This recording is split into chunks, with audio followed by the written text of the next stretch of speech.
BJ from More Game Gumbo. I've got my guest here, Dan Patriss of the Geek All-Stars, and you've played Lost Ruins of Arnak. And can you go anywhere in the internet without somebody talking about this game? No, probably not. And rightfully so, though. Min and Elwin and CGE have done such an amazing job with this game, because when you first look at it, it has this look that you're like, oh my God, there's just symbols and things everywhere. And what's this deck building? But and this is something I, not to quote myself a lot, but the thing I say on the Geek All-Stars all the time is, once you speak the language of certain games, it just totally, everything just makes sense. So I've actually played this solo, and I've also played this with my family. And my family, I like to say they're kind of lighter to medium weight gamers. So I've got my wife, and I've got a 13-year-old son and a 17-year-old daughter, and they kind of like games, and we've played like Jaws of the Lion and some other games, but they're still kind of medium weight. And if something's too heavy, they won't like it. But they absolutely loved it. It only took about a half a round and things started just clicking. So the deck building aspect, and I'm a huge deck building fan. I'm an absolutely, a big deck builder. I love Ascension. I've always loved Dominion. I love deck building when it's used as another mechanism for a larger board game. And this is just perfect how they use it here, where it's not overdone and yet not underdone in the same instance.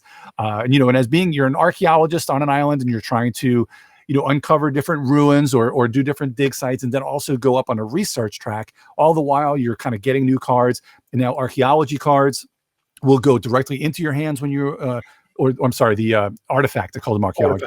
Right. The artifact cards will go right into your hands where you can use them, and the item cards will go on the bottom of the cards, bottom of your deck that you haven't used yet and haven't put into your hands. So everything is able to be used very quickly. So in other deck building games, usually when you acquire a card, they'll go in your discard pile. Sometimes it takes forever before it cycles into your hand. But this game goes out of its way to make sure that you're getting the fruits of your labor and getting them pretty quickly.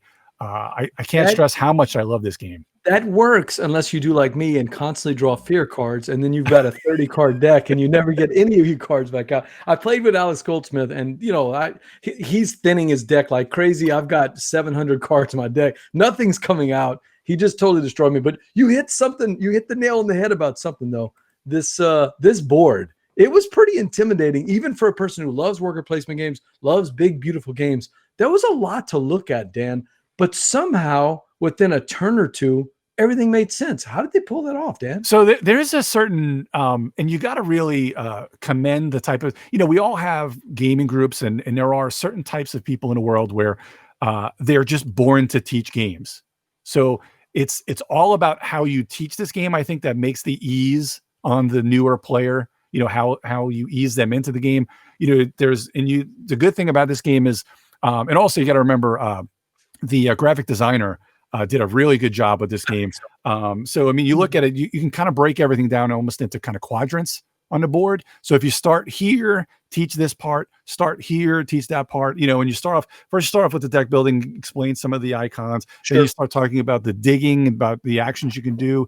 And then you start talking about the cards you can acquire and where they go. And you save that whole research track for last, because by the time you get to the research track, people know what some of those icons are and then what you're really talking about. So, and then once you kind of get through some of that, that's the brilliance of this game, is how everything just all of a sudden fits into place, and you have that aha moment. Usually after like one or two actions in your first turn, you're like, everything just makes sense. Yep. It all made a lot of sense to us as we were playing it. I got crushed, but I could see what all the hype is. If you like worker placement and you like deck building, it's a great smash up. There's another one that people are talking about. Have you played this one solo at all? I don't know. I'm sorry to interrupt you. I played it the one time. Me and Alex played it at whatever that online con was a week or two ago. And someone from CGE taught it to us, but that's the only time. I haven't played it solo. It's a good solo game. Oh, absolutely. So it uses kind of an automa, which a lot of games are using now, where it's basically all an automa is basically just a deck of almost like chits or cards that as you flip them, it tells you what action to do.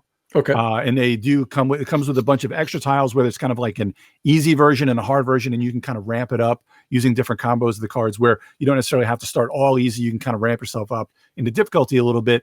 But as you're playing, it's the typical automa with things where they don't have to use, they have unlimited workers. They don't have to use resources. But as you're going through the automa deck, they're kind of accumulating cards and victory points there. And then you get your turn. So it's more of a kind of a blocking thing and accumulating points. So you're trying to get your points and also trying to get to the spots before they do. But I really do like it quite a bit. It kind of reminds me.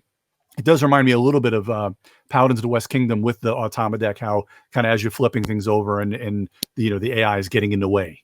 Steve, what do you think about what you see here? Yeah.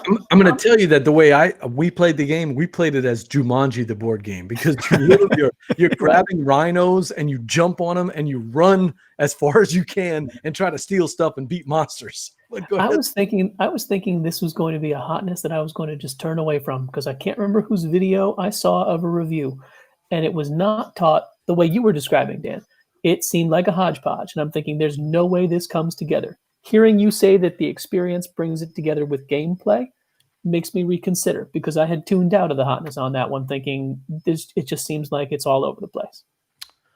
I think that Dan's right. I think it's if you get a good teach of it, I think this game is pretty intuitive, Dan. Yeah, and that's like I said. I don't know if everybody usually has that guy or that girl in their group that is the teacher. Kind of grab. And just some people are just born for that, and I tend to be that a lot of times in our group, and especially in my family, I tend to be that. So I feel bad when you ever have those experiences where you're pretty hyped for a game, or maybe you don't even know about the game, but you read the rules and you bring it to somebody and the game just falls flat. I mean, there's been some games. Yeah. I've taught the Fleeples, I've taught Matt and Ben a couple of games, and they just hated it within the first round. And you take that to heart because you feel like it's you that did it. Where, I mean, sometimes just some games don't match with some people, but there's just an art form to how you teach. And as I'm reading a rulebook, I kind of try to think, or you kind of watch videos out there to see how other people are teaching it, to try and bring the maximum, maximum fun to your group. Yeah. It's funny, that was coming up in chat when Beth was bringing up the idea of how do you teach the games. And I can say she's got it just right. She taught us Tzolk'in online by audio only. An achievement in and of itself. That's a great job. An achievement in and of itself, but it was knowledge and attitude that made the teach work.